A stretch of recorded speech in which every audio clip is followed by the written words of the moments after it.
Hello dear friends, നമ്മളിന്ന് P S C മാത്സിൻ്റെ മറ്റൊരു ടോപ്പിക്കിലേക്ക് പ്രവേശിക്കുകയാണ്. നിശേഷഹരണം. ഇത് സംഖ്യകളുടെ സംബന്ധിച്ചുള്ള അടിസ്ഥാന ക്രിയകളിൽ പെടുന്ന വളരെ പ്രധാനപ്പെട്ട ഒരു ഭാഗമാണ്. നമുക്ക് ഒരുപാട് ചോദ്യങ്ങൾ ഇതിനെപ്പറ്റി ചോദിക്കാറുണ്ട്. മാത്രവുമല്ല, നമുക്ക് മറ്റ് പല ടോപ്പിക്കുകളിലും ഇടയ്ക്കിടയ്ക്ക് മറ്റ് ചോദ്യങ്ങളുടെ ഭാഗമായിട്ട് നമുക്ക് ഈ പറയുന്ന ആവശ്യം വരും. നിശേഷഹരണം ചെക്ക് ചെയ്യേണ്ട ചോദ്യങ്ങളുണ്ടാകും. അപ്പോൾ അതിനെല്ലാം വേണ്ടിയിട്ടുള്ള കുറച്ച് മാർഗ്ഗങ്ങളാണ് ഇതിൽ നമ്മൾ ആദ്യമായിട്ട് പരിചയപ്പെടുന്നത്. ഇപ്പോൾ നിശേഷഹരണവുമായി ബന്ധപ്പെട്ട ആദ്യത്തെ സെഷനിൽ നമ്മൾ പഠിക്കുന്നത് നിശേഷഹരണത്തിൻ്റെ റൂൾസാണ്, അല്ലെങ്കിൽ divisibility rules, test of divisibility എന്നൊക്കെ പറയും. അപ്പോൾ ഒരു സംഖ്യയെ മറ്റൊരു സംഖ്യ കൊണ്ട് നിശേഷം ഹരിക്കാൻ പറ്റുമോ ഇല്ലയോ എന്ന് എളുപ്പത്തിൽ എങ്ങനെ ചെക്ക് ചെയ്യാം. ഞാൻ ഒന്നുകൂടെ വ്യക്തമാക്കിയാൽ, ഇപ്പോൾ 24നെ 6 കൊണ്ട് നിശേഷം ഹരിക്കാൻ പറ്റുമോ എന്ന് ഞാൻ ചോദിച്ചാൽ ഭൂരിഭാഗം ആൾക്കാർക്കും അത് ഒറ്റയടിക്ക് പറയാൻ സാധിക്കുമെന്ന്. കാരണം എന്താണ്? 24ഉം 6ഉം നമുക്ക് വളരെ പരിചിതമായ രണ്ട് സംഖ്യകളാണ്. ഈ സംഖ്യകൾ ഗുണിതവും ഘടകവുമായ സംഖ്യകളാണെന്ന് നമുക്ക് പച്ചവെള്ളം പോലെ അറിയാം. എന്നാൽ കുറച്ചുകൂടി വലിയ സംഖ്യകൾ എടുത്താലോ, 258ഉം 6ഉം തമ്മിൽ നിശേഷം ഹരിക്കാൻ സാധിക്കുമോ എന്ന് ചോദിച്ചാൽ നമ്മളൊന്ന് സംശയിക്കും, അല്ലേ? എന്നാൽ ഇവരെ നിശേഷം ഹരിക്കാൻ സാധിക്കുന്ന സംഖ്യകൾ തന്നെയാണ്. അപ്പോൾ അതെങ്ങനെ നമുക്ക് വളരെ എളുപ്പത്തിൽ പറയാൻ സാധിക്കും എന്നുള്ളതാണ് ഈ ഒരു ഭാഗത്ത് നമ്മൾ പഠിക്കുന്നത്. ഓക്കെ, അപ്പോൾ നമുക്ക് ക്ലാസ്സിലേക്ക് പ്രവേശിക്കാം. നമുക്ക് ആദ്യത്തെ കുറച്ച് സംഖ്യകൾ, കൂടുതലായി നമ്മൾ ഉപയോഗിക്കേണ്ടി വരുന്ന കുറച്ച് സംഖ്യകൾക്ക് എങ്ങനെയാണ് എളുപ്പത്തിൽ നിശേഷഹരണം ചെക്ക് ചെയ്യാൻ സാധിക്കുക എന്നാണ് നമ്മൾ പറയാൻ പോകുന്നത്. അപ്പോൾ ആദ്യമായിട്ട് നമ്മൾ പറയുന്നത് 3 കൊണ്ടുള്ള നിശേഷഹരണമാണ്.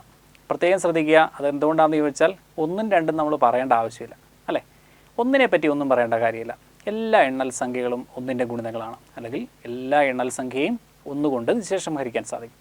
അതുപോലെ തന്നെ 2നെ പറ്റി പറഞ്ഞാൽ ഏതൊരു ഇരട്ട സംഖ്യയും നമുക്ക് 2 കൊണ്ട് നിശേഷം ഹരിക്കാൻ സാധിക്കും. അപ്പോൾ അത് രണ്ടിനും നമുക്കൊരു റൂള് അല്ലെങ്കിൽ ഒരു ഷോർട്ട് കട്ടിൻ്റെ ആവശ്യമില്ല. എന്നാൽ 3 കൊണ്ട് നിശേഷം ഹരിക്കാൻ സാധിക്കുമോ എന്ന് ചെക്ക് ചെയ്യാനായിട്ടാണ് നമ്മൾ ആദ്യമായിട്ടൊരു ഷോർട്ട് കട്ട് ഉപയോഗിക്കുക. ഒരു സംഖ്യയെ 3 കൊണ്ട് നിശേഷം ഹരിക്കണമെങ്കിൽ കണ്ടീഷൻ എന്താണ്?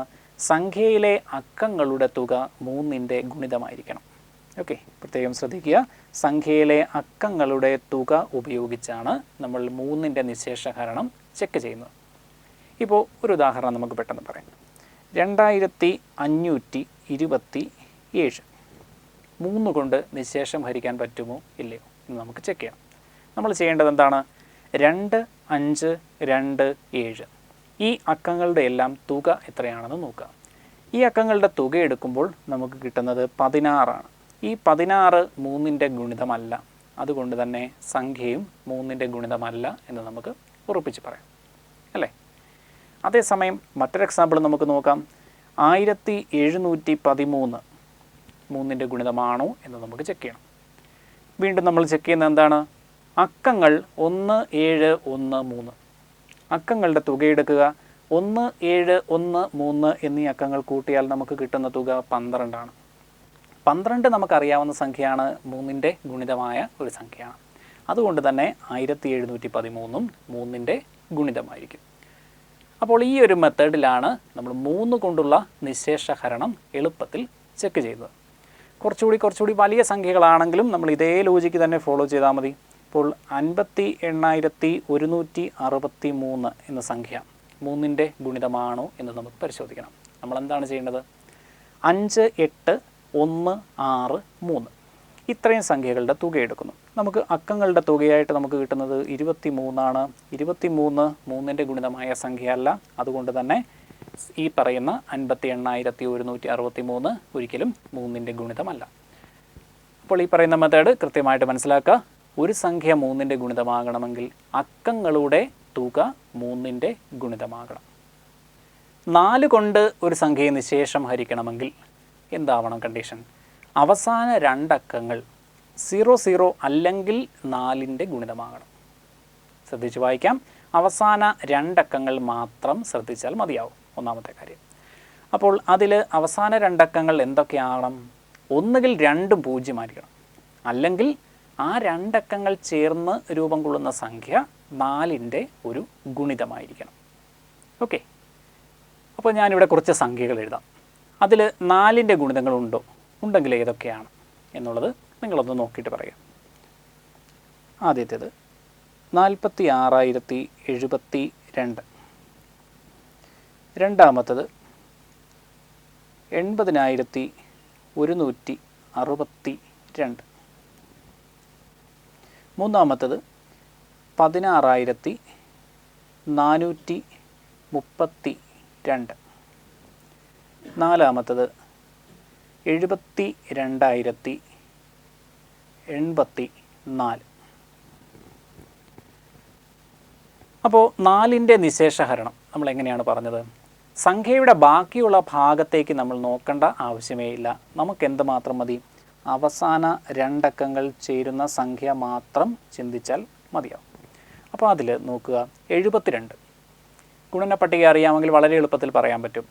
18 × 4 72. 72 എന്ന് പറയുന്നത് തീർച്ചയായും 4ൻ്റെ ഒരു ഗുണിതമാണ്. അതുകൊണ്ട് തന്നെ ആദ്യത്തെ സംഖ്യ 4ൻ്റെ ഗുണിതമാണ്. രണ്ടാമത്തെ സംഖ്യ നോക്കൂ, 62. 62 4ൻ്റെ ഗുണിതമല്ല, കാരണം 60 4ൻ്റെ ഗുണിതമാണ്. അതിനുശേഷം വരുന്നത് 64 ആണ്. അപ്പോൾ 62 4ൻ്റെ ഗുണിതമല്ല. അതുകൊണ്ട് തന്നെ 80,162 4ൻ്റെ ഗുണിതമായ സംഖ്യയല്ല. അടുത്തത് 16,432. അപ്പോൾ അതിൽ 32 മാത്രം നോക്കുന്നു. 32 4 32 അല്ലേ, 4ൻ്റെ ഗുണിതമാണ്. അതുകൊണ്ട് തന്നെ ഈ സംഖ്യയും 4ൻ്റെ ഗുണിതമാണ്. നാലാമത്തത് 72,084. വീണ്ടും നമ്മൾ ശ്രദ്ധിക്കേണ്ടത് എന്ത് മാത്രമാണ്? 84. 84 80ന് ശേഷം വരുന്ന 4ൻ്റെ ഗുണിതമാണ്. അതുകൊണ്ട് തന്നെ സംഖ്യയും 4ൻ്റെ ഗുണിതമാണ്. അപ്പോൾ ഒരു സംഖ്യ 4ൻ്റെ ഗുണിതമാണോ എന്ന് ചെക്ക് ചെയ്യാൻ എത്ര വലിയ സംഖ്യയാണെങ്കിലും നമ്മൾ അവസാന 2 അക്കങ്ങളിലേക്ക് മാത്രം ശ്രദ്ധിക്കുന്നു. അവസാന 2 അക്കങ്ങൾ ചേരുമ്പോൾ ഒന്നുകിൽ 2ഉം 0 ആയിരിക്കണം, അല്ലെങ്കിൽ 4ൻ്റെ ഒരു ഗുണിതമായിരിക്കണം. അടുത്തത് മറ്റൊരു മെത്തേഡിലേക്കാണ് പോകുന്നത്. 6 കൊണ്ട് ഒരു സംഖ്യയെ നിശേഷം ഹരിക്കണമെങ്കിൽ സംഖ്യ 2ൻ്റെയും 3ൻ്റെയും ഗുണിതമായിരിക്കണം. നമ്മൾ ഇതുവരെ പഠിച്ച രണ്ടെണ്ണം പോലെയല്ല, ഒരു ഡിഫറൻ്റ് ആയിട്ടുള്ള മെത്തേഡാണ്. അപ്പോൾ 6ൻ്റെ നിശേഷ ഹരണത്തിന് നമ്മൾ എന്താണ് ചെക്ക് ചെയ്യേണ്ടത്? ഒരു സംഖ്യ കിട്ടിക്കഴിഞ്ഞാൽ നമ്മൾ ആദ്യം ചെക്ക് ചെയ്യേണ്ടത് അത് 2ൻ്റെ ഗുണിതമാണോ. കാരണം 2ൻ്റെ ഗുണിതമല്ലെങ്കിൽ ഒരിക്കലും 6ൻ്റെ ഗുണിതമാവില്ല. ആ ഒരു ഭാഗം വളരെ സിമ്പിളാണ്. കാരണം 2ൻ്റെ ഗുണിതമാണോ എന്ന് ചെക്ക് ചെയ്യുക എന്ന് പറഞ്ഞാൽ ഇരട്ട സംഖ്യയാണെന്ന് ഉറപ്പ് വരുത്തുക എന്ന് മാത്രമാണ് അർത്ഥമാക്കുന്നത്. ശരിയല്ലേ? അപ്പോൾ ഇരട്ട സംഖ്യ ആണോ എന്ന് നോക്കുന്നു. ഇരട്ട സംഖ്യ ആണെന്ന് മനസ്സിലാക്കിയാൽ അടുത്തത് നമ്മൾ എന്താണ് ചെയ്യേണ്ടത്? 3ൻ്റെ ഗുണിതമാണോ എന്ന് ചെക്ക് ചെയ്യണം. 3ൻ്റെ ഗുണിതം എങ്ങനെ ചെക്ക് ചെയ്യാം? അത് നമ്മൾ മുൻപേ പറഞ്ഞിട്ടുണ്ട്. 3ൻ്റെ ഗുണിതമാണോ എന്ന് ചെക്ക് ചെയ്യാനായിട്ട് നമ്മൾ എന്തുമാത്രം ചെയ്താൽ മതി? നമ്മൾ അക്കങ്ങളുടെ തുക എടുത്ത് അത് 3ൻ്റെ ഗുണിതമാണോ എന്ന് ഉറപ്പ് വരുത്തണം, അല്ലേ? അപ്പോൾ ഇത് കമ്പാരിറ്റീവ്ലി വളരെ എളുപ്പമുള്ളൊരു മെത്തേഡാണ്. കാരണം ഈ 2ൻ്റെ ഗുണിതം നമുക്ക് ഒരിക്കലും ചെക്ക് ചെയ്യേണ്ട ആവശ്യം വരില്ല.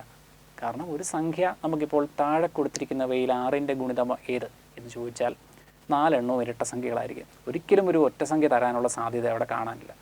അപ്പോൾ പിന്നെ നമ്മൾ എന്തുമാത്രം ചെക്ക് ചെയ്താൽ മതി? 3ൻ്റെ ഗുണിതമാണോ എന്ന് മാത്രം ഉറപ്പ് വരുത്തിയാൽ നമുക്ക് ഉത്തരത്തിലെത്താം. ഓക്കെ, അപ്പോൾ നമുക്കൊരു എക്സാമ്പിൾ നോക്കാം. 58,056. ഈ സംഖ്യ 6ൻ്റെ ഗുണിതമാണോ എന്നാണ് നമുക്ക് അറിയേണ്ടത്. നമ്മൾ ചെക്ക് ചെയ്യേണ്ടത് എന്താണ്? 58,056 2ൻ്റെ ഗുണിതമാണ് എന്നുള്ളത് ഉറപ്പാണ്. 2ൻ്റെ ഗുണിതമാണ്. കാരണം എന്താണ്? അതൊരു ഇരട്ട സംഖ്യയാണ്. ഇനി അടുത്തത് 3ൻ്റെ ഗുണിതമാണോ എന്നെങ്ങനെ ചെക്ക് ചെയ്യണം? ഞാൻ ഈ ഫുൾ ഡീറ്റെയിൽ ആയിട്ട് പറയുന്നില്ല, നിങ്ങൾ തന്നെ ആലോചിച്ച് മനസ്സിലാക്കുക. 5 + 8 13. 13 5 18, 18 6 24. അപ്പോൾ അക്കങ്ങളുടെ തുക 3ൻ്റെ ഗുണിതമാണ്, സംഖ്യയും തീർച്ചയായിട്ടും 3ൻ്റെ ഗുണിതമാണ്. അപ്പോൾ 2ൻ്റെയും 3ൻ്റെയും ഗുണിതമാണെങ്കിൽ ഈ സംഖ്യ തീർച്ചയായും അത് 6ൻ്റെ ഒരു ഗുണിതമായിരിക്കും. ഈ ഒരു മെത്തേഡിലാണ് നമ്മൾ ചെക്ക് ചെയ്യേണ്ടത്. മറ്റൊരു എക്സാമ്പിൾ കൂടി നോക്കാം. 3124. ഈ സംഖ്യയെ പറ്റി നോക്കിയാൽ 2ൻ്റെ ഗുണിതമാണ് എന്ന് ഉറപ്പാണ്, അല്ലേ? ഇരട്ട സംഖ്യയാണ്. ഇനി 3ൻ്റെ ഗുണിതമാണോ എന്ന് കൂടി നമുക്ക് പരിശോധിക്കണം. 3 × 1 4, 4 4 8 2 10. നമുക്ക് കിട്ടുന്ന തുക 3ൻ്റെ ഗുണിതമല്ല. അപ്പോൾ 2ൻ്റെ ഗുണിതമാണെങ്കിലും 3ൻ്റെ ഗുണിതമല്ല. അതുകൊണ്ട് തന്നെ ഈ സംഖ്യ 6ൻ്റെ ഗുണിതമല്ല എന്ന് നമുക്ക് മനസ്സിലാക്കാം. അടുത്ത നമ്മൾ മനസ്സിലാക്കാൻ പോകുന്നത് 7ൻ്റെ നിശേഷഹരണവുമായി ബന്ധപ്പെട്ട റൂളാണ്. അപ്പോൾ ഇതിലെ റൂള് അവസാന അക്കത്തിൻ്റെ ഇരട്ടി അവശേഷിക്കുന്ന സംഖ്യയിൽ നിന്ന് കുറയ്ക്കുക.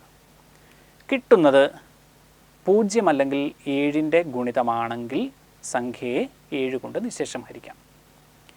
നമ്മൾ ചെയ്യേണ്ടത് പല സ്റ്റെപ്പുകൾ ഇൻവോൾവ് ആയിട്ടുള്ള ഒരു കാൽക്കുലേഷനാണ്.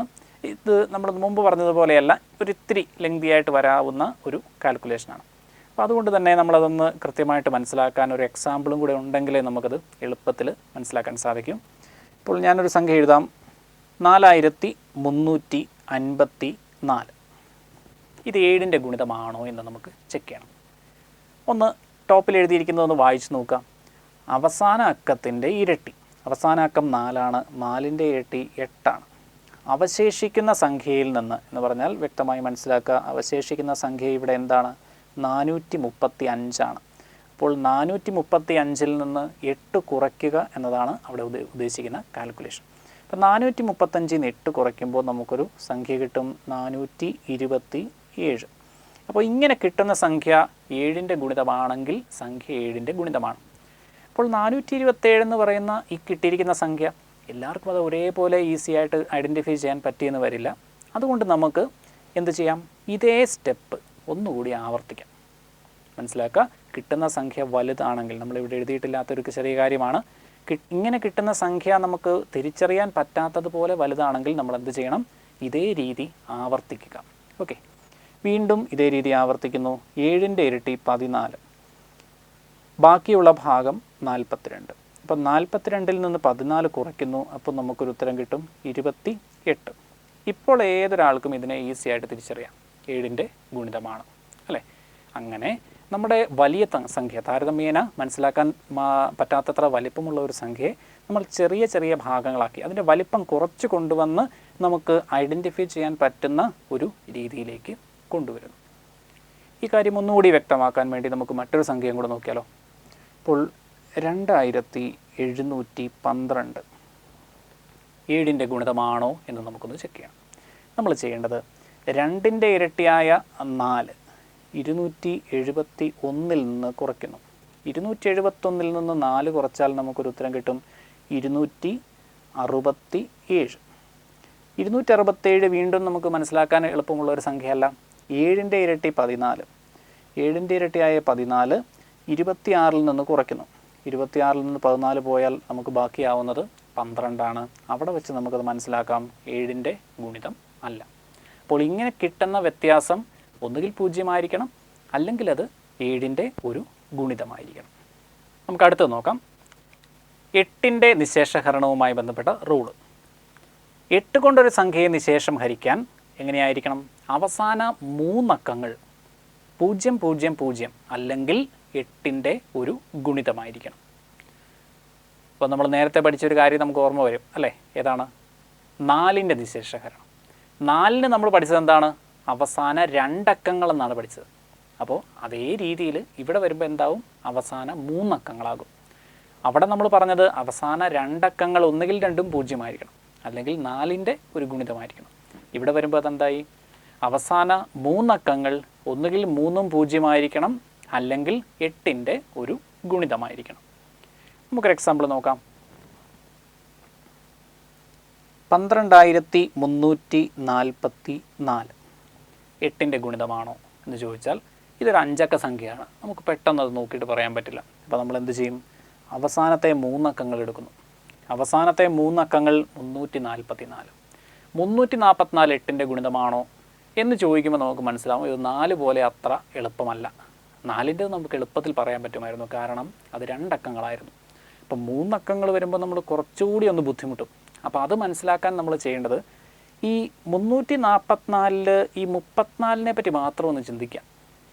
34-നടിയിലുള്ള ഒരു 8ൻ്റെ ഗുണിതം കിടപ്പുണ്ട്. ഏതാണ്? 32. ഈ 32നെ നമ്മളിങ്ങനെ ചിന്തിക്കുക 320. അപ്പോൾ 344 320 എന്ന് പറയുന്ന ഭാഗം 8ൻ്റെ ഗുണിതമാണ്. ഇനി ബാക്കി എത്രയുണ്ട്? 24. 24 വീണ്ടും ഒരു 8ൻ്റെ ഗുണിതമാണ്. അതുകൊണ്ട് തന്നെ സംഖ്യയും 8ൻ്റെ ഗുണിതമാണ്. ഇതാണ് ഒരു സംഖ്യ 8ൻ്റെ ഗുണിതമാണോ എന്ന് ചെക്ക് ചെയ്യാൻ ഒരു വലിയ സംഖ്യയ്ക്ക് നമ്മൾ ഉപയോഗിക്കേണ്ട മെത്തേഡ്. ഇതേപോലെ നമുക്ക് ഒരു എക്സാമ്പിളും കൂടെ നോക്കാം. 76288. 76288. നമുക്ക് വേണ്ടത് അവസാന 3 അക്കങ്ങൾ മാത്രമാണ് അല്ലേ? അപ്പോൾ 288നെ നമ്മളൊന്ന് ചെറുതാക്കണമെന്നുണ്ടെങ്കിൽ എങ്ങനെ ചെറുതാക്കാം? 288 28 എടുക്കുക. 28 താഴെയുള്ള നമുക്കറിയാവുന്ന 8ൻ്റെ ഒരു ഗുണിതമുണ്ട് 24, അപ്പോൾ 240 അല്ലേ. 240 8ൻ്റെ ഗുണിതമാണെങ്കിൽ ഇനി ബാക്കി 288 എത്ര കൂട്ടേണ്ടി വരും? 48 കൂടെ ആഡ് ചെയ്യേണ്ടി വരും. വീണ്ടും ഈ 48 ഒരു 8ൻ്റെ ഗുണിതമാണ്, അതുകൊണ്ട് തന്നെ സംഖ്യ 8ൻ്റെ ഗുണിതമാണ്. ഒരു ഉദാഹരണം കൂടി നമുക്ക് നോക്കാം. 42,572. അപ്പോൾ ഈ സംഖ്യയിൽ നമ്മൾ 572 മാത്രം ഒന്ന് കൺസിഡർ ചെയ്യാം. 57 താഴെ ഒരു 56 നമുക്ക് പരിചിതമാണ്. 7 8 56. അപ്പോൾ 560 8ൻ്റെ ഗുണിതമാണെന്ന് നമുക്ക് മനസ്സിലാക്കാം. മിച്ചം എത്രയുണ്ടെന്ന് നോക്കാം. മിച്ചമായിട്ട് അവിടെ കിടക്കുന്നത് 12 ആണ്. ഈ 12 എന്ന് പറയുന്നത് 8ൻ്റെ ഗുണിതമല്ല, അതുകൊണ്ട് തന്നെ തന്നിരിക്കുന്ന സംഖ്യയും 8ൻ്റെ ഗുണിതമല്ല എന്ന് നമുക്ക് എളുപ്പത്തിൽ പറയാം. അപ്പോൾ നമ്മൾ അടുത്തത് പോകുന്നത് 9ൻ്റെ നിശേഷഹരണത്തിൻ്റെ റൂളിലേക്കാണ്. 9ൻ്റെ നിശേഷഹരണവും നമ്മൾ മുമ്പ് പഠിച്ച ഒന്നിൻ്റെ ആവർത്തനമാണ്, അതായത് 3ൻ്റെ. 3ന് നമ്മൾ എന്താണ് പറഞ്ഞത്? അക്കങ്ങളുടെ തുക 3ൻ്റെ ഗുണിതമായിരിക്കണം. അപ്പോൾ 9ന് അക്കങ്ങളുടെ തുക 9ൻ്റെ ഗുണിതമായിരിക്കണം. ആ രീതിയിൽ ഒരേപോലെയുള്ള സെയിം ആയിട്ടുള്ള റൂളാണ്. 9 കൊണ്ട് ഒരു സംഖ്യയെ നിശേഷം ഹരിക്കണമെങ്കിൽ സംഖ്യയിലെ അക്കങ്ങളുടെ തുക 9ൻ്റെ ഗുണിതമായിരിക്കണം. നമുക്കൊരു സംഖ്യ എഴുതാം. 68,922. അപ്പോൾ ഈ സംഖ്യ 9ൻ്റെ ഗുണിതമാണോ എന്നാണ് നമുക്ക് നോക്കേണ്ടത്. 68 9 22 എല്ലാ അക്കങ്ങളും കൂടെ കൂട്ടിക്കഴിഞ്ഞാൽ നമുക്ക് കിട്ടുന്ന തുക 27 അക്കങ്ങളുടെ തുക 27 എന്നുള്ളത് തീർച്ചയായിട്ടും 9ൻ്റെ ഗുണിതമാണ്, എന്നാൽ സംഖ്യയും 9ൻ്റെ ഗുണിതമാണ്. മറ്റൊരു ഉദാഹരണം നോക്കിയാൽ 32,528 ആണ് നമ്മൾ നോക്കുന്നതെന്ന് വിചാരിക്കുക. ആകെ അക്കങ്ങളുടെ തുക എടുത്തു നോക്കിക്കഴിഞ്ഞാൽ നമുക്ക് കിട്ടുന്നത് 20. അക്കങ്ങളുടെ തുക 20 എന്നുള്ളത് 9ൻ്റെ ഒരു ഗുണിതമല്ല, അതുകൊണ്ട് തന്നെ സംഖ്യയും 9ൻ്റെ ഗുണിതമല്ല. അപ്പോൾ ഓർത്തിരിക്കുക, നമ്മൾ 4നും 8നും സിമിലർ ആയിട്ടുള്ള റൂളുകൾ പറഞ്ഞു. അതേപോലെ തന്നെ 3നും 9നും സിമിലർ ആയിട്ടുള്ള റൂളുകളാണ്. 3നും 9നും അക്കങ്ങളുടെ തുകയെ സംബന്ധിച്ചാണ് റൂൾ എന്നുണ്ടെങ്കിൽ 4നും 8നും അവസാന 2 അക്കങ്ങൾ ചേരുന്ന സംഖ്യ, അവസാന 3 അക്കങ്ങൾ ചേരുന്ന സംഖ്യ എന്ന രീതിയിൽ സമാനമായ റൂളുകളാണ് പറഞ്ഞിരിക്കുക. അടുത്തത് 11നെ സംബന്ധിച്ച് നോക്കുക. ഇതിനിടയ്ക്ക് വരുന്ന 10 നമുക്ക് റൂളിൻ്റെ ആവശ്യമില്ലാത്തത് കൊണ്ടാണ് നമ്മളത് സ്കിപ്പ് ചെയ്ത് പോകുന്നത് കേട്ടോ. ഇപ്പോൾ 10ന് നമുക്ക് പ്രത്യേകിച്ച് റൂൾ പറയേണ്ട കാര്യമില്ല. 0ൽ അവസാനിച്ചാൽ അത് 10ൻ്റെ ഗുണിതമായിരിക്കും. അപ്പോൾ 11ന് എങ്ങനെ പറയാം? ഒന്നിടവിട്ട അക്കങ്ങളുടെ തുകകൾ തമ്മിലുള്ള വ്യത്യാസം 0 അല്ലെങ്കിൽ 11ൻ്റെ ഒരു ഗുണിതമാണെങ്കിൽ സംഖ്യയെ 11 കൊണ്ട് നിശേഷം ഹരിക്കാം. നമ്മൾ പറഞ്ഞ കാര്യം എന്താണ്? ഒന്നിടവിട്ട അക്കങ്ങളുടെ തുകകൾ അവ തമ്മിലുള്ള വ്യത്യാസം എടുക്കണം. വീണ്ടും നമുക്ക് സെൻറ്റൻസ് ആയിട്ട് മാത്രം പറഞ്ഞുകൊണ്ടിരുന്നാൽ നമുക്കത് മനസ്സിലാക്കാൻ ഒരു ഇത്തിരി ബുദ്ധിമുട്ട് തോന്നും. നമുക്കൊരു ഉദാഹരണം എടുക്കാം. എന്താണ് ഈ ഒന്നിടവിട്ട അക്കങ്ങളുടെ തുകകൾ എന്നതുകൊണ്ട് അർത്ഥമാക്കുന്നത്? ഇപ്പോൾ 2 6 5 4 3 എന്നൊരു സംഖ്യ എഴുതിയിരിക്കുന്നു. അപ്പോൾ അതിൽ ഒന്നിടവിട്ട അക്കങ്ങളുടെ തുകകൾ എന്നതുകൊണ്ട് ഉദ്ദേശിക്കുന്നത് ഇപ്പോൾ 1ാമത്തത് 3ാമത്തത് 5ാമത്തത്, ഇനി 2ാമത്തത് 4ാമത്തത്, അങ്ങനെ നമ്മൾ ഈ അക്കങ്ങളെ ഒന്ന് കാറ്റഗറൈസ് ചെയ്യുന്നു. എന്നിട്ട് ഈ മേളിൽ മാർക്ക് ചെയ്തിരിക്കുന്ന ഒന്ന് എടുത്തേ. 2 + 5 7 + 3 10. ആദ്യത്തെ തുക 10. ഇനി രണ്ടാമത്തെ തുക 6 + 4 അതും 10. അപ്പോൾ ഇങ്ങനെ കിട്ടുന്ന തുക ഒന്നുകിൽ 0 ആയിരിക്കണം, അല്ലെങ്കിൽ 11ൻ്റെ ഒരു ഗുണിതമായിരിക്കണം എന്നാണ് നമ്മൾ പറഞ്ഞത്. ഓക്കെ, അപ്പോൾ അങ്ങനെ കിട്ടിയിരിക്കുന്ന തുക ഇവിടെ 0 അതുകൊണ്ട് തന്നെ 26,543 എന്ന് നമ്മൾ എഴുതിയിരിക്കുന്ന സംഖ്യയും 11ൻ്റെ ഒരു ഗുണിതമായി വരും. ഇനി നമുക്ക് മറ്റൊരു എക്സാമ്പിൾ നോക്കാം. 30,072 നമ്മൾ എടുക്കുന്നതെന്ന് വിചാരിക്കാം. അപ്പോൾ ഇവിടെ നോക്കാം 302. ഇപ്പോൾ 302 കൂട്ടിക്കഴിഞ്ഞാൽ നമുക്ക് കിട്ടുന്നത് 5. ഇനി അതേപോലെ 07 മറ്റൊരു തുക എന്ന് പറയുന്നത് 7. അപ്പോൾ ഈ തുകകൾ തമ്മിലുള്ള വ്യത്യാസം എന്ന് പറയുന്നത് 2. അത് നമ്മൾ പറഞ്ഞ കണ്ടീഷൻ അനുസരിച്ച് അല്ല, അതുകൊണ്ടത് 11ൻ്റെ ഒരു ഗുണിതവും അല്ല. അപ്പോൾ ഈ രീതിയിലാണ് നമ്മൾ 11 കൊണ്ടുള്ള നിശേഷഹരണം ചെക്ക് ചെയ്യേണ്ടത്. അപ്പോൾ ഈ ഒരു ഭാഗത്ത് നമ്മൾ പഠിച്ചത്, ഈ ഒരു അധ്യായത്തിൽ നമ്മൾ പഠിച്ചത് 11 വരെയുള്ള, അതായത് 1 മുതൽ 11 വരെ എന്ന് പറയാം, പക്ഷേ അതിനകത്ത് ചിലത് നമ്മൾ ഒഴിവാക്കി, അതായത് നമുക്ക് ആവശ്യമില്ലാത്തത് കൊണ്ട് ഒഴിവാക്കി, എളുപ്പത്തിലുള്ളത് നമുക്ക് ആവശ്യമില്ലാത്തത് കൊണ്ട് ഒഴിവാക്കി, ബാക്കിയുള്ളതൊക്കെ നമ്മൾ കംപ്ലീറ്റ് ആയി പഠിച്ചിട്ടുണ്ട്. അപ്പോൾ ഇത്രയും ഡിവിസിബിലിറ്റി റൂൾസാണ് ബേസിക്കായിട്ട് നമ്മൾ നിശേഷഹരണത്തെ സംബന്ധിച്ച് ഓർത്തിരിക്കേണ്ടത്. ഇനി നമുക്ക് കുറച്ച് കാര്യങ്ങളൂടെ അഡ്വാൻസ്ഡ് ആയിട്ട് പഠിക്കാനുണ്ട്. അതായത് മുകളിലോട്ട് വരുന്ന സംഖ്യകൾ, കുറച്ചുകൂടി വലിയ സംഖ്യകൾ 24, 28, 33 അങ്ങനെയുള്ള വലിയ സംഖ്യകൾക്ക് എങ്ങനെ നിശേഷകരണം നമുക്ക് ചെക്ക് ചെയ്യാം എന്നുള്ളത്, അത് നമുക്ക് സെപ്പറേറ്റ് ഒരു സെഷനായിട്ട് അത് മാത്രമായി നമ്മൾ ഡിസ്കസ് ചെയ്തു പോകും. അല്ലാതെയുള്ള ബേസിക് ആയിട്ടുള്ള കാര്യങ്ങൾ നമ്മൾ ഇന്നത്തെ ക്ലാസ്സിൽ പറഞ്ഞു പോയി. അടുത്ത ക്ലാസ്സുകളിൽ നമ്മൾ തുടർച്ചയായിട്ട് ഈ പഠിച്ച റൂളുകൾ അപ്ലൈ ചെയ്യാൻ സാധിക്കുന്ന ക്വസ്റ്റ്യൻസിലേക്ക് കിടക്കും. Thank you.